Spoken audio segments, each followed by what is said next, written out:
सूरज अच्छा दिखा। देखिए अब ये आहिरवाद, जाटक, मेघवाद, ये सब बीमारियां भी तो है।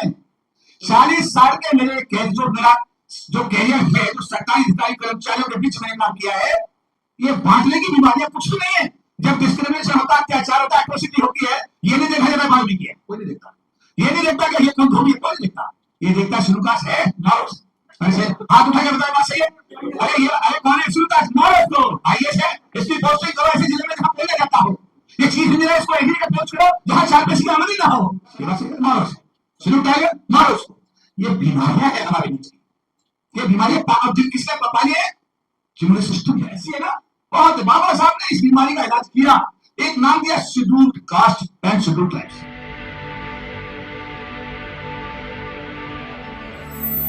भारत का संविधान जिंदाबाद जिंदाबाद जिंदाबाद। जय जय जय जय जय भीम। जय भीम। जय पहनाकर और पटका पहनाकर, शॉल पहनाकर आप हमारे सिरोधार, हमारे इस पूरे कार्यक्रम को रचाने करने में जिन्होंने पूरा दिन रात एक किया हो अपने ज्ञान। और जब जय भीम बोलते हैं तो देश का सिस्टम हिलता है। हमारे समाज के 10 आदमी बैठकर गांव में अगर हाथ ताप लें या हुक्का पी लें या साथ साथ बैठ करके 1 घंटे बात कर लें तो गांव में चर्चा होती है कि क्या बात है। शर्मा जी पूछते हैं क्या बात, कुछ विशेष बात है क्या? दफ्तर में अगर 10 अधिकारी कर्मचारी एक साथ बैठ के चाय पी लें तो कितनों के पेट में दर्द होता है, जांच करने में क्या बात। इसका मतलब आपके इकट्ठा होने में ही सदगति है और आपके बिखरने में ही आपकी दुर्गति है। ये बात है। अभी प्रोफेसर योगेश ने बहुत सारी बात। मैं उत्तर प्रदेश का रहने वाला हूं।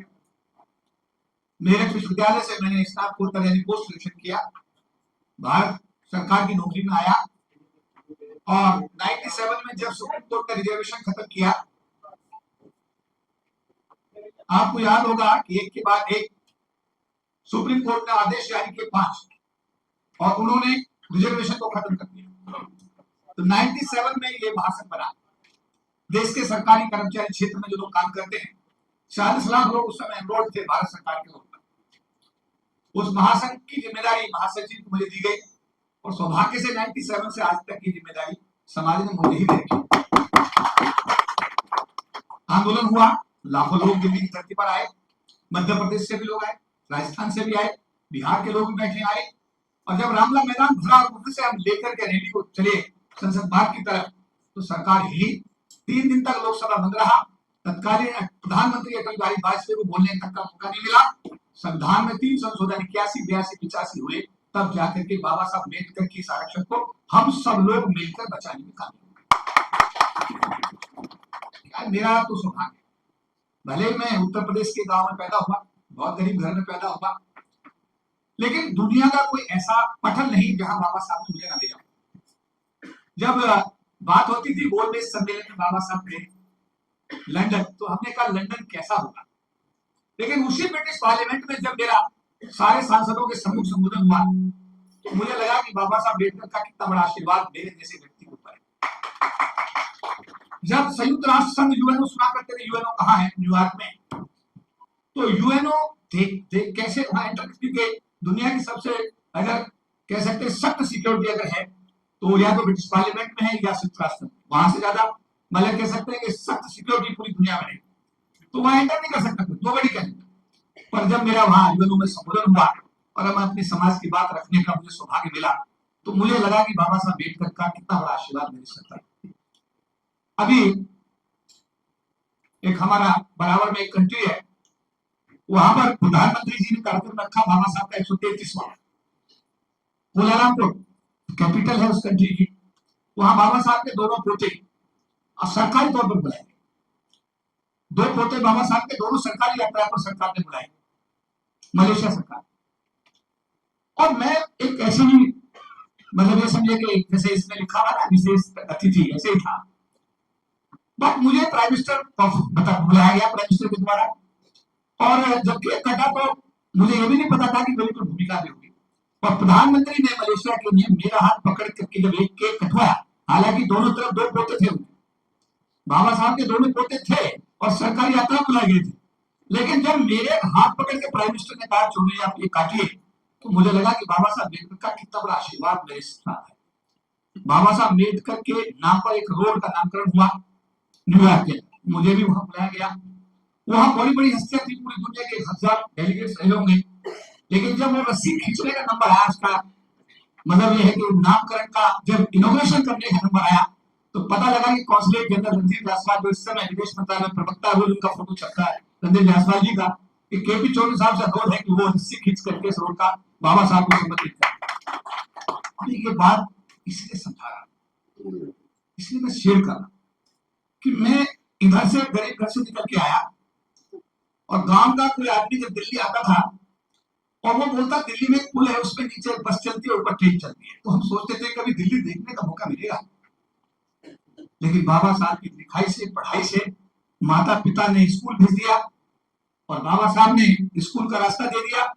उस रास्ते से पूरी दुनिया का, मतलब ये तो कनाट देश में हम बैठ के बात कर रहे हैं, प्रोफेसर साहब बता रहे हैं, वो डॉक्टरेट की उपाधि भी जोरदार ताली बजाओ उनके लिए, जोरदार ताली। लोगों ने छाता किया कैसे व्यक्ति को डॉक्टरेट नहीं मिला, अपने बात जिसने पूरे वर्ल्ड में बाबा साहब का मिशन था। तो और अभी हमारे अध्यक्ष जी वहां थे सूर्यवंशी जी, मैं भोपाल में था, 10-15 दिन पहले ही था। रात के 11 बल्कि आधिकारिक रूप से सूचना आई कि भाई वो क्या नाम है, ये मीटिंग बंद करो। तो हमने उसे डांट मारी अधिकारी को, मैंने कहा साहब मीटिंग हमारे हिसाब से तो हम चाहेंगे तभी बंद होगी। फिर सबका, मेरा कहने का मतलब ये है कि देखिए एक मौका अगर आपको मिला है, मुझे मौका मिल रहा है, ये बाबा साहब अम्बेडकर की बनाई हुई जगह नहीं है, बट बाबा साहब अम्बेडकर के आशीर्वाद से बनाई हुई जगह। बाबा साहब की बनाई हुई जगह है रानी झांसी रोड पर अम्बेडकर भवन जिसको कहते हैं। वहां अगर मीटिंग आप करते हैं, वहां एयर कंडीशन नहीं है, वहां पंखे जो चलते हैं वो अपनी ऐसे गति से चलते हैं। आप गद्दे की कुर्सी बैठे हैं, वहां की कुर्सी लोहे की है, पर वहां मीटिंग करने के लिए आपको 10,000 20,000 देना पड़ेगा। ये सब फ्री ऑफ कॉस्ट सबको दिया जाता है। अहिवार समाज को कोई विशेष बात नहीं है। अहिवार समाज का निवेशन जो हो रहा है, ये आप ये मान के चलिएगा, ये तो जस्टिस के लिए बड़ा मिशन। भारत के पूर्व चीफ जस्टिस जो करीब 4 साल जस्टिस रहे सुप्रीम कोर्ट के, 18 साल गुजरात हाईकोर्ट के चीफ जस्टिस रहे, 3.5 साल सबसे लंबा कार्यकाल चीफ जस्टिस ऑफ इंडिया रहा, और 6 साल नेशनल ह्यूमन राइट्स कमीशन के चेयरमैन रहे।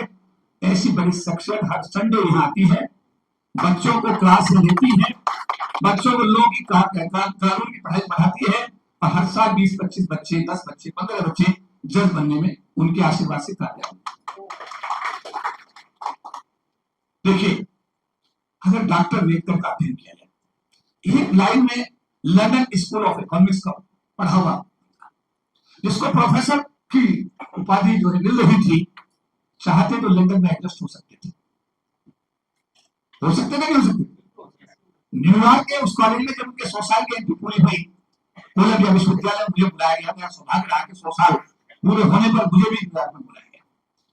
उन्होंने वहां भी कहा प्रोफेसर बन जाओ, मैं भारत वापस जाऊंगा, अपने समाज के लिए काम करूंगा, उनके लिए संविधान बनाऊंगा, उनके लिए रिजर्वेशन सुधार करूंगा, और हर साल हजारों अधिकारी, हजारों कर्मचारी, हर 5 साल में 131 सांसद, हर 5 साल के अंदर 4000 एमएलए बना करके हमारे जैसे आप जैसे लोगों को भारत राष्ट्र की मूल धारा में डाल दिया। क्या हम लोग किसी गांव के गरीब बच्चे की फीस दे रहे हैं? किसी की फीस दे? कोटा वो जा रहा है जिसकी जेब में पैसे जा रहा है, तो अपने बच्चे का पढ़ाई का इंतजाम भी कर रहा है, रहने का इंतजाम भी कर रहा है। क्या वो गरीब बच्चा गांव का जिसके पास कोटा का किराया ही नहीं है, वो कोटा जाएगा क्या? अरे पूछा जाएगा क्या? क्या हमने किसी गरीब बच्चे की फीस देने की व्यवस्था की? हमने अपना बच्चा देखा, अपना घर देखा। हम साइकिल नहीं दी नौकरी वाले से पहले, साइकिल, स्कूटर, कार, कच्चे घर से पक्के घर, और बच्चों को पढ़ा करके हमने अपना सारा फोकस अपने बच्चों पर किया। जो सच है, हमने अपने सगे भाई के बच्चे को फीस तक नहीं दी। ये मैं सोशल रिफॉर्म की बात कर रहा हूं, सोशल रिफॉर्म की बात कर रहा हूं। ये जगह जहां आप खड़े हैं, यहां से हर बच्चे की फीस दी जाती है। जो लड़की कहती है ना कि साहब तू मेरे पास फीस नहीं, कितने में 30,000 ले जाओ। कोई बच्ची कहती है मुझे 60,000 ले जाओ। कितना चाहिए? बाबा साहब का दिया हुआ यहाँ इतना है कि जो भी यहाँ पे आ जाता है, ये पत्रकार बंधु यहाँ कवर कर देख रहे हैं, इन पत्रकारों को भी फाइनेंशियल सपोर्ट देने में जब भी कभी आते हैं, आओ बैठो खाना खाओ, लो एक छोटा सा कंट्रीब्यूशन में लेके जाओ, तुम इतनी मेहनत कर रहे हो, काम कर रहे हो, इनको भी इनहेंस करने का काम है, प्रमोट करने का काम यहां से किया जाता है। कई लोगों ने कहा ये 2 हॉल है, एक हॉल है, इसके बराबर में एक हॉल है, इसके ऊपर भी एक कमेटी हो, साहब इसका इतना पैसा हम आपको दे देंगे। पैसे की जरूरत नहीं चाहिए, ये बाबा साहब की जगह बाबा साहब के लिए समर्पित है, मिशन के लिए समर्पित है। आओ बैठो, मीटिंग करो, समाज को आगे ले जाने की बात करो। मेरा निवेदन आपसे यह है, जो भी वक्ता बोले व्यवहारिक बात है, व्यवहारिक बात हो। देखिए अब ये आहीरवाद, जाटक, मेघवाद, ये सब बीमारियां भी तो है। 40 साल के मेरे कैद जो मेरा जो कैरियर है, जो सरकारी अधिकारी कर्मचारियों के बीच मैंने काम किया है, ये बांटने की बीमारियां कुछ भी नहीं है। जब डिस्क्रिमिनेशन होता है, अत्याचार होता है, एट्रोसिटी होती है, ये नहीं देखा जाता मालूम नहीं किया, कोई नहीं देखता। ये नहीं देखता कि ये कौन धोबी है, कोई नहीं देखता। ये देखता शुरुकाश है नारोस, ऐसे हाथ उठा के बताए बात सही है। अरे कौन है शुरुकाश? नारोस तो आईएएस है, इसकी पोस्टिंग करो ऐसे जिले में जहां कोई नहीं जाता हो। ये चीफ इंजीनियर, इसको ऐसी जगह पोस्ट करो जहां 4 पैसे की आमदनी ना हो। ये बात सही है, कोई नहीं देखता ही बात को बराबर मानेगा मेरे पास, कोई नहीं देखता जाटक को, कोई नहीं देखता जनाब को, देखते शुरुकाश है ना, मारो शुरू टाइगर, मारो उसको। ये बीमारियां है हमारे बीच की, ये बीमारियां अब जिन किसने पाली है, जिन्होंने सिस्टम बनाया, जिन्होंने सिस्टम बनाया। मेरे 40 साल के मैंने किसी से कास्ट नहीं पूछा। आज कोई आदमी पूरे वर्ल्ड का नहीं बता सकता कि मैंने उससे उसकी सब कास्ट पूछी। तो शेड्यूल कास्ट का भी ऐसी है ना, बहुत बाबा साहब ने इस बीमारी का इलाज किया, एक नाम दिया schedule caste and schedule tribes. ये बात सही है? अरे सही है। मेरे को तो बड़ा सौभाग्य मिलता है, आज मैं इस मीटिंग में हूँ। अभी 15 दिन पहले मैं मेघवाल समाज की मीटिंग में भी ऐसी था। उससे पहले इन्होंने कौन सा कौन सी मुसलमान समाज की मीटिंग थी, कौन सी थी? कुरैशी समाज की मीटिंग थी, कुरैशी समाज। अब मुझे नहीं पता कुरैशी कौन होते। एक मुसलमान का फोन आया, अरे चौधरी साहब आपके इतने बुरे दिन आगे में क्या हुआ? कहते कसाईयों को अपने दफ्तर में जगह देते हो। कसाई कौन है? कहते कुरैशी कसाई होते हैं। मैंने भाई ये बीमारी हिंदुओं में थी, मुसलमानों में घुसी हुई है। समझ बात ये समस्या है, ये समस्या है, समझिए बात। मेरा निवेदन है, लंबा संबोधन करने से रिजल्ट ओरिएंटेड चीज करिए, कुछ कर सकते हैं समाज को। आपके पास कुछ है देने को दीजिए। हाथ पकड़ करके 2 बातें, टांग पकड़ के कभी अपने समाज की मत खींचना। हाथ पकड़ने का मौका मिले तो कभी छोड़ना, तो फर्क कितना जो बता, टांग पकड़ के कभी खींचना मत और हाथ पकड़ के कभी छोड़ना मत। इसी में बाबा साहब अम्बेडकर का मिशन नहीं है। मैं आपको बता रहा हूं, लास्ट में अपनी बात इस तरह समाप्त करूंगा। एक सज्जन 85 साल के मेरे पास आए, आकर मुझसे बोले कि मैं बहुत दुखी और परेशान हूं, मेरा एक इंश्योरेंस है, 10 लाख मेरा बच्चा मर गया, उसका पेमेंट 1 साल से नहीं था, नाम में सब दिन नहीं था।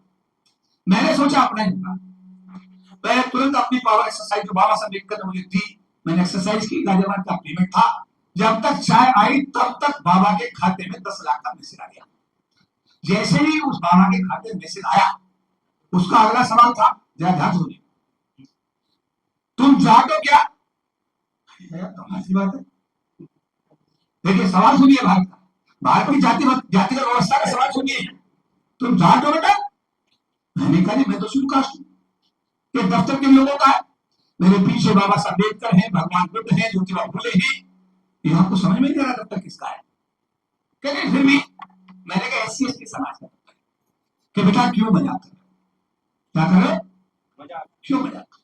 बात लंबी हुई, लंबी होने में उसने लास्ट में ये कहा कि बेटे तुमने मेरा काम करवा दिया, साल भर से परेशान था, किसी ने नहीं करवाया, और मैं जाति का ब्राह्मण हूं, 4 बार का लोकसभा MP रहा हूं। तो बोले यार, अब असल बात बाद में समझ आई, सही बात है। तो मैंने कहा आपका प्रॉब्लम क्या है? तो उसने कहा 40 या तो मेरा 85 साल का अनुभव आज ले लो, और या तो झूठ। देखिए कितनी बड़ी बात ये बात। मैंने कहा यार ये तो अजीब सी पैदा होगी। मैंने पूछा, अच्छा बाबू जी आप ये बताओ कि आपके विश्वास का आधार क्या है? तब उस बुढ़े ने कहा आपने असल बात का पूछिए, आपने असली बात का पूछिए। उसने कहा मैं इसका जवाब दूंगा। कहते तुम्हारी कौम में 3 कमी है केवल, एक इसमें सोच नहीं, एक इसमें समझ नहीं, और एक इसमें सुलूक नहीं। पहली बात तो ये, ऐसा दफ्तर बनाने की सोच ही नहीं रखते। नंबर 1, अगर केसरी बन जाए तो जो बनाने की समझ है उसमें ये आपस में झगड़ा कर लेते हैं, और अगर बंद करके आ जाए ना तो इसके बाद इनके सामाजिक जितने भी चीजें सब में कोर्ट केस है, सब में मुकदमे है, मैक्सिमम ताले लेने पड़े। यानी इनमें सोच नहीं, समझ नहीं और सलूक। अब मैं इस हाउस से पूछना चाहता हूं, एक ब्राह्मण आदमी 85 साल का आप ही के दफ्तर में आया, आपसे काम करवाया, क्योंकि उसमें समझने का पता नहीं लगा। मैंने उससे पूछा जाते जाते, देखो आज अपने विचार को बदलते हैं, यहाँ सोच भी है और समझ भी है और सलूक भी है। ये दफ्तर 1997, कितने साल हो गए, 29 साल से दफ्तर चल रहा है। रोजाना इसमें लाइट जलती है, रोजाना इसमें एयर कंडीशन चलते हैं डेली। इस समय भी जिस हॉल में हम बैठे हुए हैं, इसमें इस समय 12 टन का एयर कंडीशन आपको ठंडी हवा दे रहा है। बट नेचुरल है, इस समय अगर 12 टन एसी चल रहा है में तो ठंडी है, तभी हम बैठे, वरना अगर 2 एसी बंद करके जाए तो इधर गर्मी होनी चाहिए। तो मैंने कहा आज अपना विचार आप बदल दिया। मेरा अनुरोध आपसे यह है कि सोचो, आज से 50 साल पहले आप और हम थे, और आज मेरे और आपके घर में जो कुछ भी आया है ये मेरा आपका नहीं है, किसी का दिया हुआ है। और देने वाला कौन है? परम पूज्य बाबा साहब डॉक्टर भीमराव अम्बेडकर। इस सत्य को अपने जीवन में उतारो, परिवार को मजबूत करो, अपने आप को मजबूत करो, लेकिन सामाजिक आंदोलन का हिस्सा बनिए। 2 चीजें तुम्हारे पास है केवल, एक बाबा साहब का दिया हुआ ये आर्थिक संसाधन, और एक इकाई के रूप में आप मूवमेंट में जाकर खड़े। 2 चीजें। तीसरी चीज हमारे आपके पास नहीं है। जब भी सामाजिक आंदोलन हो वहां जरूर जाइए, खड़े हो जाइए, ताकत दीजिए, और अपनी जेब से जो बन पड़े इस आंदोलन में जुट जाइएगा। तीसरी बात, कहीं भी सामाजिक आंदोलन हो उसमें विघन मत पैदा करिएगा, उसमें हिसाब मत मांगिए, क्योंकि मेरा 40 साल का सामाजिक कैरियर कहता है हिसाब मांगने वाले वो लोग होते हैं जिनका 1 पैसा कंट्रीब्यूशन नहीं होता हिसाब में। मेरा पैसा कंट्रीब्यूशन नहीं होता हिसाब मांगने। तो आज इस सुंदर आयोजन के लिए राष्ट्रीय अध्यक्ष हमारे, क्योंकि हम दोनों सुखदेव सिंह जी और हम 15 दिन पहले 2-3 घंटे साथ वहां पर भोपाल में थे, साथ कभी था, तभी ये प्रोग्राम महाराज नाथ साहब ने वहां रखा था। और आज जो चकमा साहब, उनके बारे में, चकमा जी ऐसे मान्य सदस्य हैं एसटी आयोग के, संवैधानिक है, जोरदार तालियों के लिए बच जाए। अभी उनका खुद का फोन आया, चौधरी जी मेरे पास एड्रेस और लोकेशन नहीं है, एड्रेस और लोकेशन भेजो। तो मैंने कहा सर मैं भी भेज रहा हूं, नहीं बात, जहां कहीं भी इनवाइट किया जाता है चकमा साहब समाज के हर कार्यक्रम में शिरकत करते हैं, हर कागज पर एक्शन लेते हैं, हर समस्या का समाधान करते हैं। कल हम दोनों गाजियाबाद में एक प्रोग्राम में, कल मैं और चकमा साहब दोनों गाजियाबाद में कार्यक्रम में रहेंगे। तो आज हमारे राष्ट्रीय अध्यक्ष, हमारे बड़े भाई सीनियर साथी हैं, जो अभी बात हो रही थी राजनीति की। देखो भैया, अगर राजनीति की बात काशीराम जी ना शुरू करते तो बिल्कुल, अगर वो उत्तर प्रदेश में प्रयोग ना करते तो डॉक्टर अंबेडकर का मेमोरियल जो लखनऊ में बना वो नहीं बनता, जो गौतम बुद्ध विश्वविद्यालय बना वो नहीं बनता, जो प्रेरणा स्थल नोएडा में बना वो नहीं बनता, महापुरुषों के नाम पे जिले वो नहीं बनते, और जो मान सम्मान इस समाज को मान्यवर काशीराम जी ने और मायावती जी ने दिया वो शायद कभी नहीं। अब इसकी जड़ में अगर क्या है, मायावती जी मुख्यमंत्री बनती है बीजेपी के समर्थन से, अगर नहीं बनती तो पावर कैसे आती है? मायावती दूसरी बार बनती है फिर बीजेपी के समर्थन से, अगर नहीं बनती तो पावर कैसे आती है? आज मैं पहले, अभी मेरा परिचय जो है डॉक्टर साहब ने अधूरा, मैं एक जाटों की पार्टी में राष्ट्रीय महासचिव बना दिया, ये नहीं बता रहा। और मैंने वहां देखा कि यहाँ तो शुरू कास्ट के लोगों की जरूरत ही नहीं है। और मैंने वहां पर जब इस्तीफा दिया, मैं ऐसी पार्टी जिसमें मेरे बाबा साहब का सम्मान ना हो और मेरे समाज का सम्मान ना हो, मैं ऐसी पार्टी से त्यागपत्र देता हूं। और आज मैंने त्यागपत्र दिया, और बाबा साहब ने मुझे अगले ही दिन, ये बैठे हमारे राष्ट्रीय अध्यक्ष महोदय, अगले ही दिन मेरे को चिराग पासवान, रामविलास पासवान एक ब्रांड रहे हैं, जो भी बोला गया, कई लोगों ने आपत्ति की यहाँ पर। अरे भाई साहब, उस संसद में पहुंचना और अपने समाज की बात करना, ये मतलब लोहे के चने चबाने से कठिन कार्य है। पर पासवान जी ने पूरे जीवन में लोकसभा की अगर उनकी प्रोसीडिंग देखोगे तो अपने समाज की आवाज को बड़ी मजबूती से उठाया। तय ये किया गया कि यार ऐसी पार्टियों के समाज की हो जिसका संस्थापक 50 साल तक बाबा साहब मिशन के लिए समर्पित रहा हो, कम से कम ऐसी पार्टी में काम करेंगे। और एक और मजबूरी आपकी बैठी, जब आपको परेशानी होती है सरकार की नौकरी, तो आप आते हैं महासंघ मुख्यालय केपी चौधरी साहब के पास। केपी चौधरी आपको लेकर जाते हैं एससी आयोग के चेयरमैन के पास।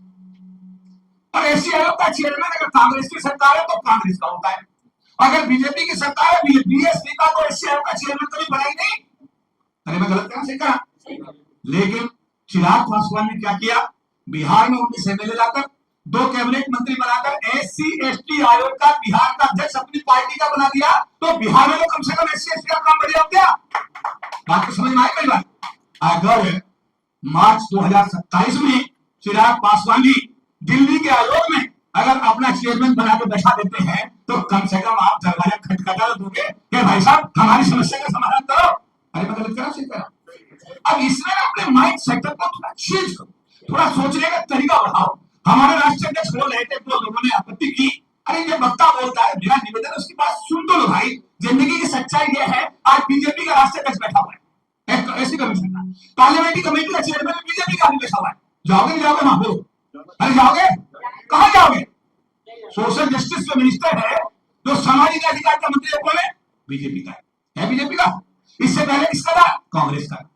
तो वो कांग्रेस वाले के पास ही हमको जाना पड़ता है, और अब अगर बीजेपी वाला तो बीजेपी के पास ही हमको जाना पड़ता है। ऐसा है, इन सब चीजों को थोड़ा सा आप विचार करो और थोड़ा सोचने का तरीका बनाओ। तो मेरा मध्य प्रदेश से जो आए साथी है, राजस्थान के साथी है, बिहार के साथी, अभी जैसा बताया 12 राज्यों के प्रतिनिधि अभी आए थे, 8 दिन पहले थे, 8 दिन पहले इसी हॉल में जो लगे हुए उन्हीं के सम्मान में लगे हुए 12 राज्यों के रिप्रेजेंटेटिव यहाँ पर थे। सरकार के सभी विभागों के राष्ट्रीय अध्यक्ष महासचिव यहाँ थे, करीब 500-600 लोग डेलीगेट साथ सारे लोग भाई थे। यहाँ पर देखिए, रामला मैदान भरने का अनुभव इधर है, तालकोटरा भरने का अनुभव इधर है, विज्ञान भवन में हर साल संविधान दिवस कार्यक्रम होता है, और हमारा ये सौभाग्य है कि इंडिया गेट पर एक ही प्रोसेसर निकल सकता है, वो पार्लियामेंट में पास हुआ है 26 जनवरी की परेड।